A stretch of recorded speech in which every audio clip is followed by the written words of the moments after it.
El primer trozo de carne apareció al amanecer. Flotaba entre los juncos del lago, pálido e hinchado, como si la verdad misma se negara a permanecer enterrada. Para cuando encontraron el segundo pedazo, todo el pueblo de Willow Creek ya susurraba un nombre: el reverendo Elijah Moore Auspuhr. El mismo hombre que cada domingo les hablaba del perdón, el que bautizaba a sus hijos en esas mismas aguas.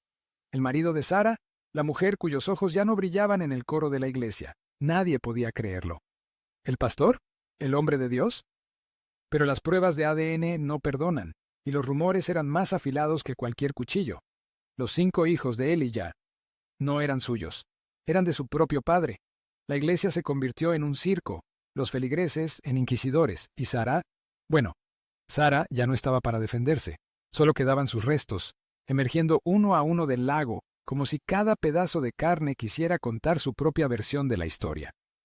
El reverendo dice que fue un accidente, murmuraban algunos. El espejo del baño mostraba a un hombre que ya no reconocía. Elijah Moore apretó los puños hasta sentir las uñas clavándose en su propia carne, pero el dolor no llegaba. Nada podía compararse con el fuego que le devoraba por dentro, esa mezcla de rabia y alivio que lo mantenía en pie después de lo que había hecho. «Te lo merecías», susurró a su reflejo, mientras las imágenes se amontonaban en su cabeza como fotos malditas.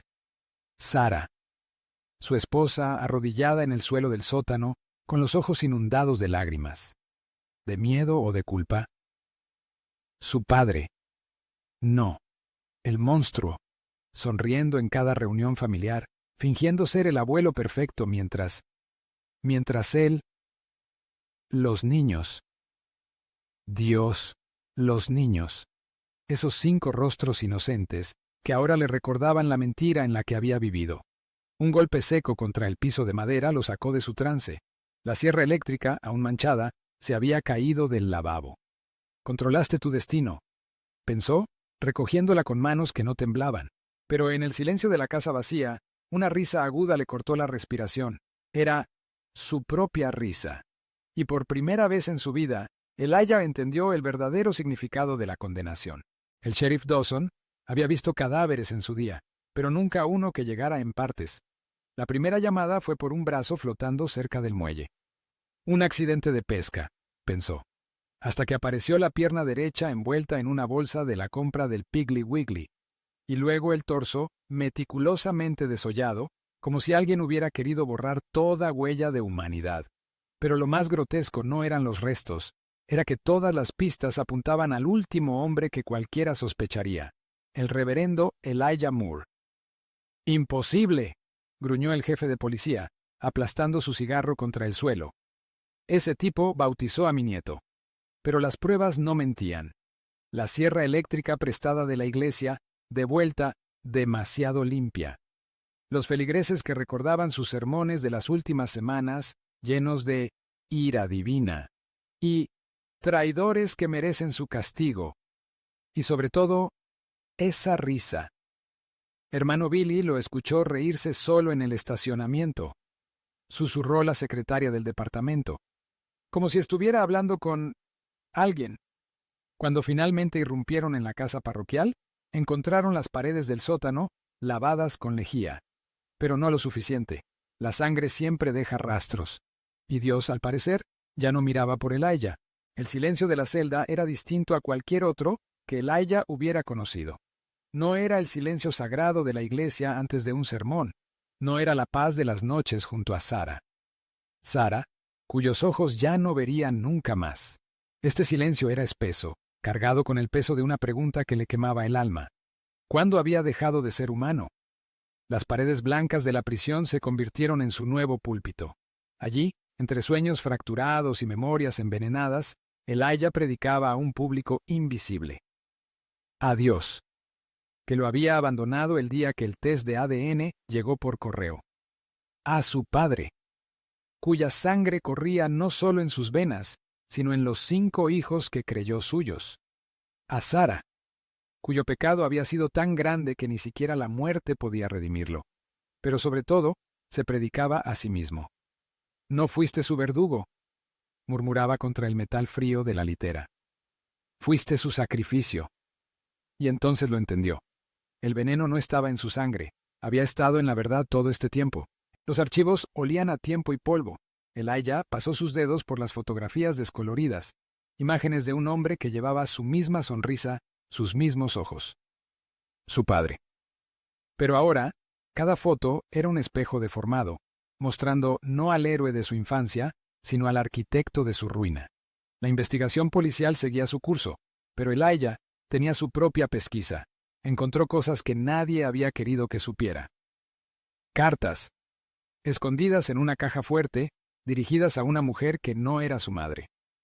Facturas, de hoteles en ciudades lejanas, fechadas en los mismos días que los viajes de trabajo de su padre. Y lo más devastador, un testamento olvidado, donde su padre dejaba todo a un tal Samuel. ¿Quién diablos era Samuel? Las piezas empezaron a encajar como un puzzle maldito. Su padre no solo había engendrado a sus hijos con Sara, había tenido otra familia, y de pronto la traición de Sara palideció ante una verdad más profunda. Elijah nunca había sido el hijo predilecto. Solo era otra pieza descartable en el juego perverso de su padre. Las noches se volvieron interminables, y Elijah se sumergió en un océano de recuerdos tratando de reconstruir la imagen de su padre. Recordaba los días de su infancia, las enseñanzas que había recibido, y cómo, a pesar de las imperfecciones, siempre había creído en el amor incondicional de un padre. Pero ahora, cada recuerdo se tornaba en un puñal que lo atravesaba, recordándole que su vida había sido una farsa. En medio de su tormento, Elijah empezó a recibir cartas anónimas escritas con una caligrafía temblorosa, que revelaban secretos oscuros sobre su familia. Las cartas hablaban de un amor prohibido, de encuentros furtivos y de promesas rotas. Cada palabra lo acercaba más a la verdad que había estado buscando, pero también lo empujaba más allá de los límites de su cordura. La idea de que su vida había sido manipulada por los hombres que más amaba lo llevaba a un punto de no retorno. Una noche, mientras el viento aullaba fuera de su ventana, Elijah tomó una decisión. Decidió enfrentar a su padre, no como el hijo que había sido, sino como un hombre que había sido despojado de todo. La confrontación fue brutal, llena de recriminaciones y verdades a medias. Su padre, un hombre que había construido su vida sobre la mentira, intentó justificar sus acciones, pero las palabras de Elijah eran como dagas, desgarrando la fachada de respeto y amor que había mantenido durante años. ¿Cómo pudiste?, preguntó Elijah, su voz resonando en la oscuridad. ¿Cómo pudiste traicionar no solo a mi madre, sino a mí? Me has robado la posibilidad de ser un hombre completo, de ser un buen padre. Mis hijos no son solo un reflejo de mí, son un legado de amor y confianza que tú has destruido. El padre intentó defenderse, pero las palabras se le escapaban, desvaneciéndose en el aire pesado de la habitación. Elijah sintió que la ira lo consumía, y en un instante de locura, se lanzó hacia su padre, un grito de dolor y desesperación saliendo de su pecho. La lucha fue breve, pero intensa, y cuando todo terminó, Elijah se encontró de pie, temblando, con la respiración entrecortada, mientras su padre yacía en el suelo, la vida desvaneciéndose de sus ojos. La sangre no miente, pensó Elijah, mientras la realidad se apoderaba de él. En un instante su vida había cambiado para siempre. La traición, la ira y la venganza se habían entrelazado, creando un hilo de consecuencias que lo llevaría a un destino incierto. La comunidad, que una vez lo había venerado, ahora lo miraría con horror y desprecio. La fe que había sostenido su vida se desmoronaba, y en su lugar solo quedaba un vacío oscuro y aterrador. La historia de Elijah Moore no era solo la historia de un hombre traicionado, era un reflejo de la fragilidad de las relaciones humanas, de cómo la confianza puede ser destruida en un instante, y de cómo, a veces, la verdad más dolorosa se revela de las formas más inesperadas. La sangre no miente, y en su búsqueda de respuestas, Elijah había descubierto no solo la traición de su esposa, sino también la oscura herencia de su propia familia. En este laberinto de dolor, el reverendo se enfrentaba a la pregunta más difícil de todas: ¿podría alguna vez encontrar la redención en medio de la ruina que había creado? No olvidéis de suscribir al canal.